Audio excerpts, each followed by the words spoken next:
इस बीच आर सरकार जी हमारे सर एक दर्शक हैं, कह रहे हैं कि मैं अब रेगुलर जो है बोनस को देखता हूं और अपने दोस्तों को भी बोलता हूं कि वो बोनस देखें। Thank you. और आप ही लोग हमारी ताकत हैं और आप लोग भी सरकार जी की तरह अपने दोस्तों को, परिवार के लोगों को बोलिए जो लोग हमारे साथ जुड़ रहे हैं कि वो लोग भी जुड़े बोनस के साथ और लगातार बोनस को लाइक कीजिए, सब्सक्राइब कीजिए। इस बीच अगली खबर का रुख करते हैं, वो और भी महत्वपूर्ण आंकड़ों के साथ है। जी हाँ, भारतीय शेयर बाजार में सितंबर के बाद से लगातार दबाव तो देखने को मिल रहा है और दूसरी तरफ चीन के शेयर बाजारों में लगातार तेजी बनी हुई है। विदेशी निवेशक भारतीय बाजारों में लगातार बिकवाली कर रहे हैं और चीन के शेयर बाजारों में अपना निवेश बढ़ाने में लगे हुए हैं। अक्टूबर से अब तक भारतीय शेयर बाजार का मार्केट कैप लगभग $1 ट्रिलियन घट चुका है। जी हाँ, $1,00,000 घट चुका है और इस दौरान चीन के शेयर बाजार का मार्केट कैप करीब $2 ट्रिलियन बढ़ गया है। ये तमाम घटनाक्रम ऐसे समय पर हुए हैं जब अमेरिका में डोनाल्ड ट्रंप की वापसी हुई है और उन्होंने चीन सहित पूरी दुनिया के खिलाफ टैरिफ वॉर छेड़ रखा है। लेकिन इसके बावजूद चीन के शेयर बाजारों में तेजी है और भारत के शेयर बाजार लगातार टूट रहे हैं। सर, भारत से एफआईआई से निकलने की जो रोशनी है उसमें अगर हम देखें तो चीन के बाजार के ये तमाम आंकड़े कहना क्या चाह रहे हैं, कह क्या रहे हैं?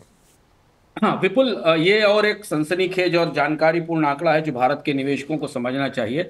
मुंबई में जब हम विशेषज्ञों से बात कर रहे हैं तो वो ये कह रहे हैं कि ट्रंप एक ऐसे दोस्त साबित हुए हैं जिन्होंने दोनों तरफ से भारतीय अर्थव्यवस्था को झटका दिया है। उद्योग की तरफ से, डिमांड की तरफ से, कंपनियों की तरफ से, और उनके डर के कारण जो भारत में अच्छा खासा निवेश कर रहे एफपीआई थे उसको भाग के चाइना जाने लगे। और वो चीन का बाजार जो पिछले साल तक दबाव में था युआन के डिवैल्यूएशन के कारण, वो सडनली चमकने लगा है।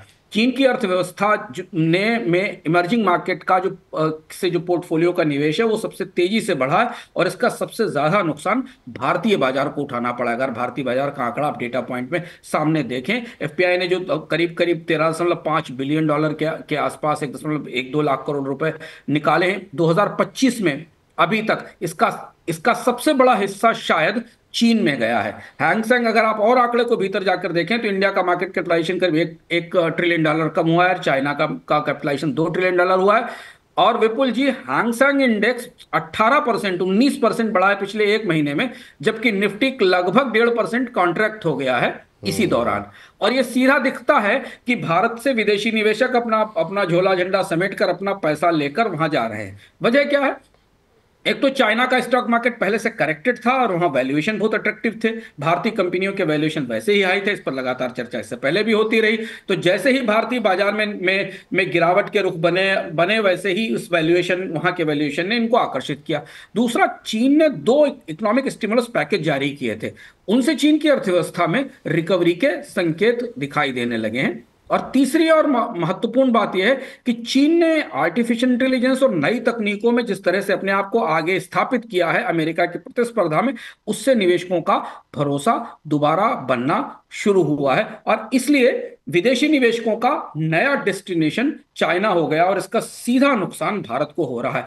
परोक्ष रूप से इसका सीधा नुकसान भारत के रिटेल इन्वेस्टर्स को हो रहा है, म्यूचुअल फंड्स को हो रहा है, और इसीलिए विदेशी निवेशकों की इतनी बड़ी बिकवाली है। तो यह कहना सही नहीं है कि विदेशी निवेशक भारत से पैसा निकालकर वापस अमेरिका के बाजार में लगाने। अमेरिका के बाजार में कोई चमक नहीं रहे हैं, अमेरिका के बाजारों में भी तेज गिरावट है, वहां भी मंदी आने का खतरा है, यूरोप के बाजारों में भी काफी उठापटक है। लेकिन विदेशी निवेशक भारत से चाइना जा रहे हैं और थोड़ा सा निवेश यूरोप के बाजारों में जा रहा है। यह बड़ा शिफ्ट है, काफी लंबे समय बाद कैपिटल फ्लो में यह शिफ्ट आया है, जब भारत के बाजार से ज्यादा पैसा अब चीन के बाजार में जाने लगा है।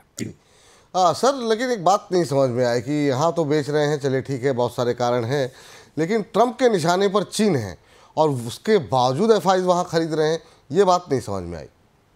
2 चीजें देखने वाली होंगी कि ट्रंप और चाइना के बीच में अभी ट्रेड वार उस तरह से शुरू नहीं हुआ जिस बात की जैसा हमें समझ में आ रहा था, क्योंकि चाइना ही एक अकेला सा देश है जिसने ट्रंप के फैसले के बाद रिटेलिएट किया था और काउंटर टैरिफ लगाए थे। आपको याद होगा, कनाडा, मैक्सिको ने अभी भी नहीं लगाए, चाइना ने 15% टैरिफ कोल और एलएनजी पे लगा दिए थे, जिसपे माना जा रहा है कि अमेरिका के एलएनजी एक्सपोर्टर्स को काफी नुकसान हुआ है। ताजा जो सबसे बड़ा झटका लगा है उनके एक्सपोर्टर्स को वो लगा है। इसके अलावा एग्रीकल्चर मशीनरी पर और कई जगह चाइना ने रिटेलिएट किया था। चाइना ने एक्सपोर्ट कंट्रोल लगाए थे, चाइना ने अमेरिका की कंपनियों के खिलाफ पड़ताल शुरू की थी।